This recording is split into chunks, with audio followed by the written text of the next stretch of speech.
बोल कृष्ण कन्हैया लाल की जय। हाँ, बहुत बढ़िया। शेर आखिर शेर ही है, जो भी है। अब अपन प्रवेश करते हैं सप्तम स्कंद में। सुखदेव जी महाराज से परीक्षित कहते हैं, गुरुदेव मैं तो ये देखता हूं कि हर हमेशा भगवान देवताओं का पक्ष लेकर के और दानवों को खूब कुटाई करता है। अगर भगवान को समदर्शी कहते हैं तो ऐसे भेदभाव क्यों? बहुत सुंदर प्रश्न पूछा कि भगवान अगर समदर्शी है तो फिर पक्षपात क्यों करते हैं, केवल देवताओं का ही पक्ष लेते हैं। तो सुखदेव जी महाराज कहते हैं, नहीं नहीं, देखो ये यथांगमा प्रपदन्ते तांग तस्थाथैव भजाम्यहम। भगवान का घोषणा है कि जो मुझे जिस भाव से भजता है मैं उसका वही भाव स्वीकार करता हूं। जैसे कंस जितना भगवान को याद करता था, भक्त शायद ही याद करता होगा।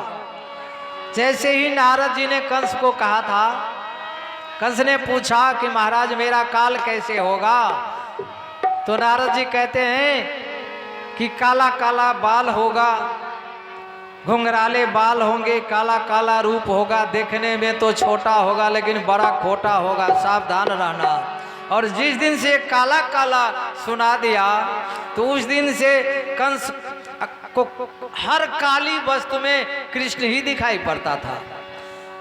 पानी पीता था गिलास में, अगर कोई काली चीज दिख पड़ती थी तो फेंक देता था, आ गया मेरा काल। खाने के लिए बैठता था, दाल में अगर काली जीरा दिख गई तो थाली फेंक देता था, आ गया मेरा काल। 24 घंटा कंस को कृष्ण ही दिखाई पड़ता था। तो भगवान को एक दुश्मन के रूप में याद करता था, तो भगवान दुश्मन के रूप में ही उसका कल्याण किया। कंस का दुर्गति नहीं हुई, कंस का भी उद्धार ही हुआ था।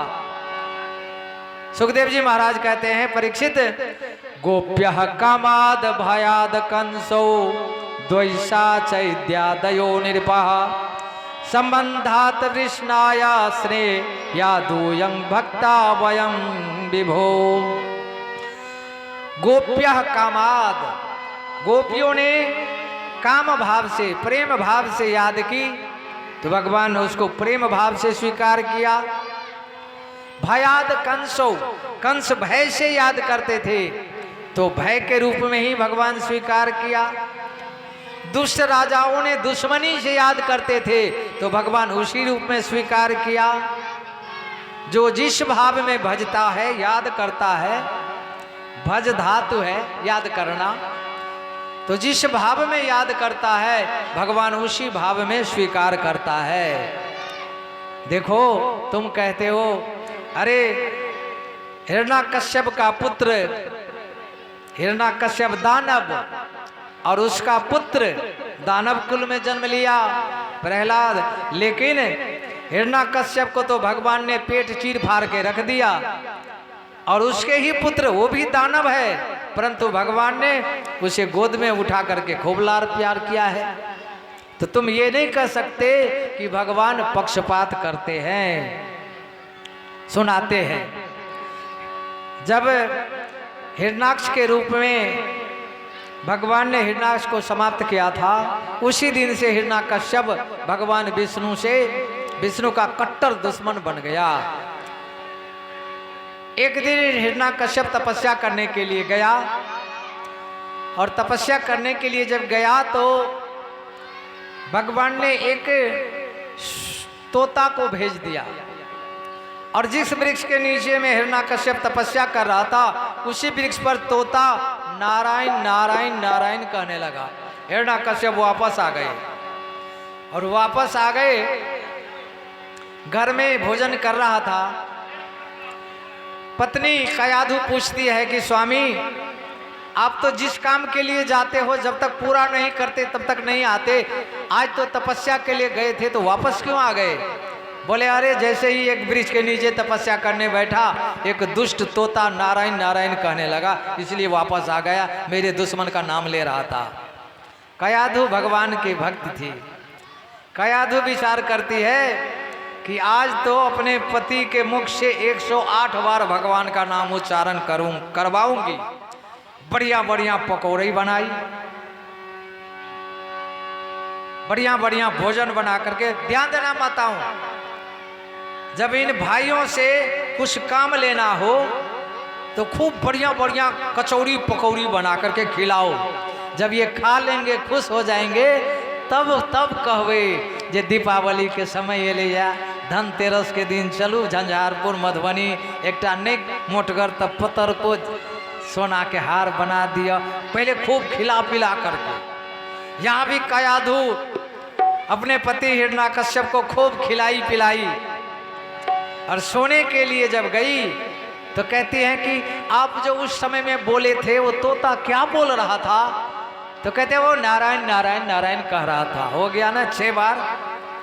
और पुनः थोड़ी देर के बाद में फिर कहती है कि मेरा ध्यान कहीं और चला गया था, वो क्या बोल रहा था? अरे नारायण नारायण नारायण बोल रहा था। इसी तरह से कहते कहते 108 बार नारायण नारायण उच्चारण करवा दी। और उसी रात में प्रहलाद जी गर्भ में स्थापित हुए। बोल कृष्ण कन्हैया लाल की जय। ध्यान देना माताओं। और जब हिरण्याकश्यप तपस्या करने के लिए चल पड़ा, इधर इंद्र को पता लगा कि हिरण्याकश्यप तपस्या करने जंगल गया है, तो कयाधु का हरण कर लेता हूँ, उसके पत्नी का।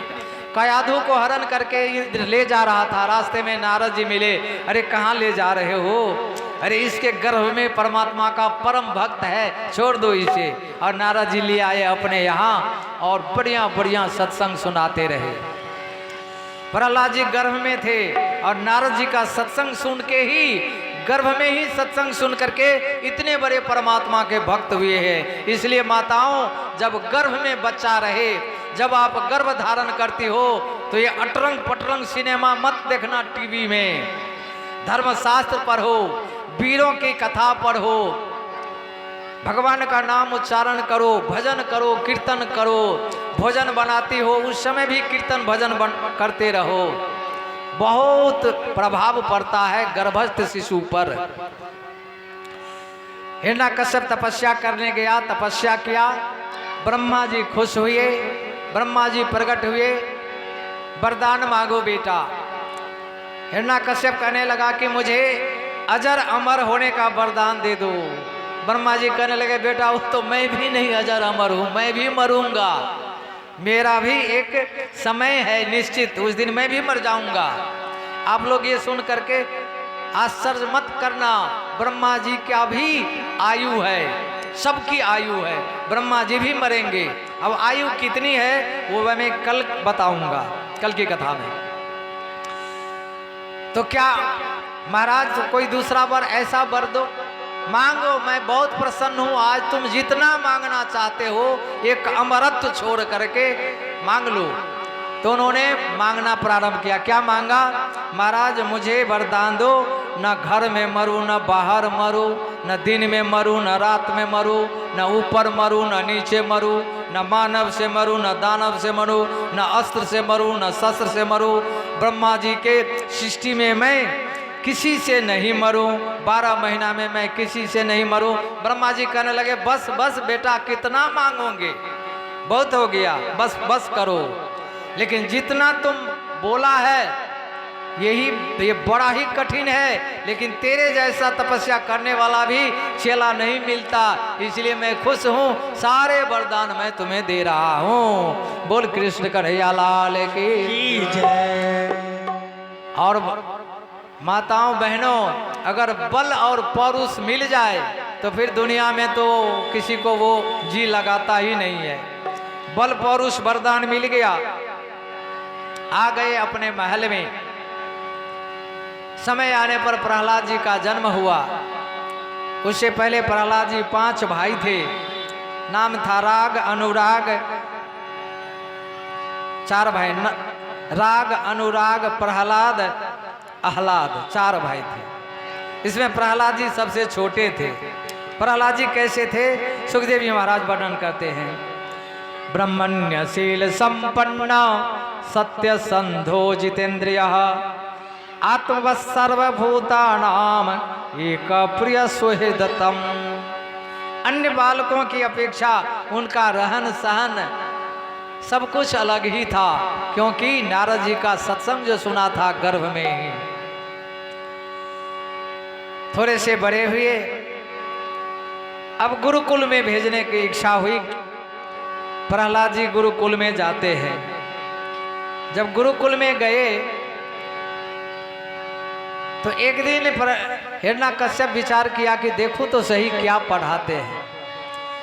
तो प्रहलाद जी स्कूल से बाहर होकर के खेल रहे थे। हिरण्याकश्यप ने कहा, बेटा गुरुजी ने क्या पढ़ाया थोड़ा मुझे सुना दो। तो क्या सुना?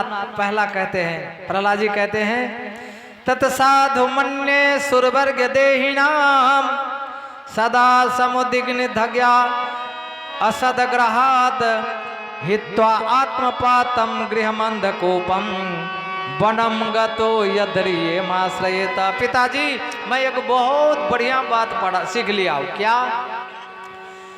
तो कहते हैं कि आत्मा के कल्याण के लिए जंगल जाना चाहिए और जंगल में जाकर हरि का उपासना करना चाहिए। सुनते ही लाल पीला हो गया। अरे मेरे दुश्मन की उपासना। ऊपर से तो थोड़ा मुस्कुराया, ठीक है बेटा ठीक है, और अंदर से लाल पीला हो गया। ठीक है बेटा जाओ अंदर जाओ। और मास्टर के पास पहुंच गए। ध्यान देना, मास्टर और गुरुजी में अंतर होता है। गुरुजी में और मास्टर में क्या अंतर है?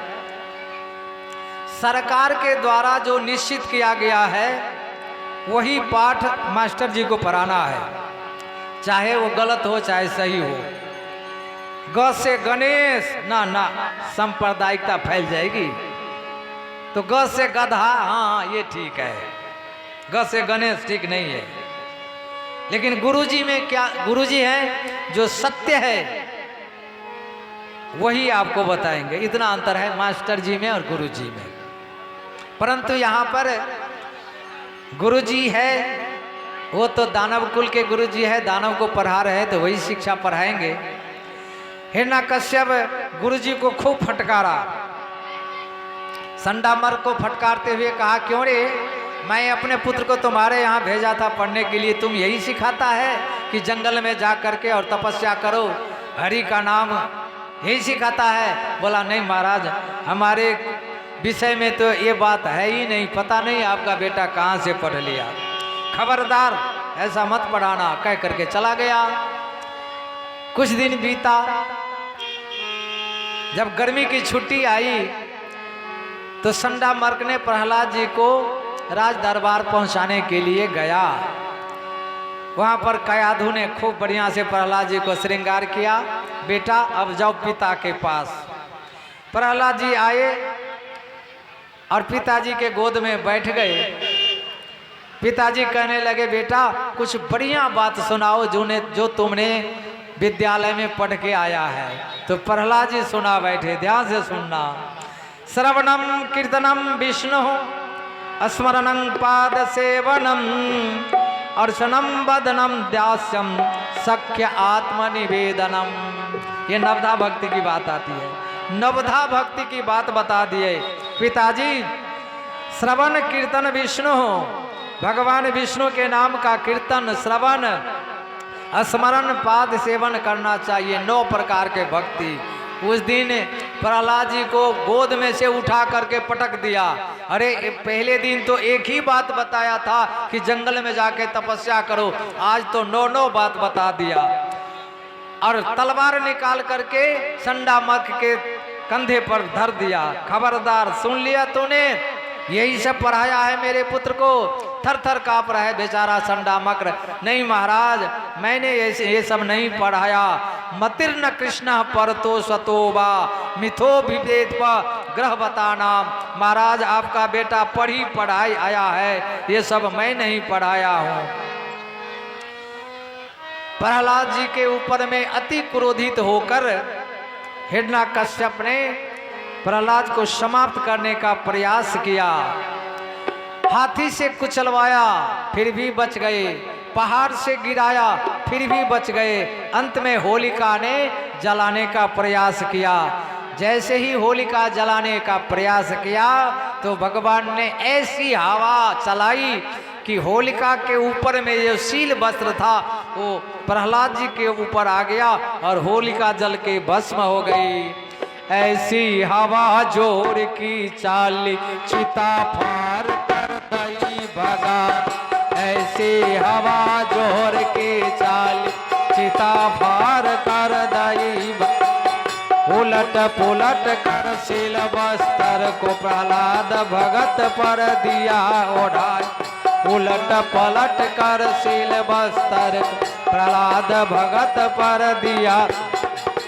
होलिका जल के राख हो गई अपने भगत को लिया बचाई। होलिका जल के राख हो गई अपने भगत को लिया बचाई।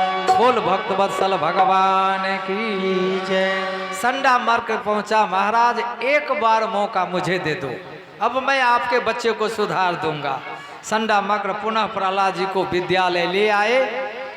एक दिन संडा मर्क किसी काम से गए, विद्यालय में सारे बच्चे सब बैठे हुए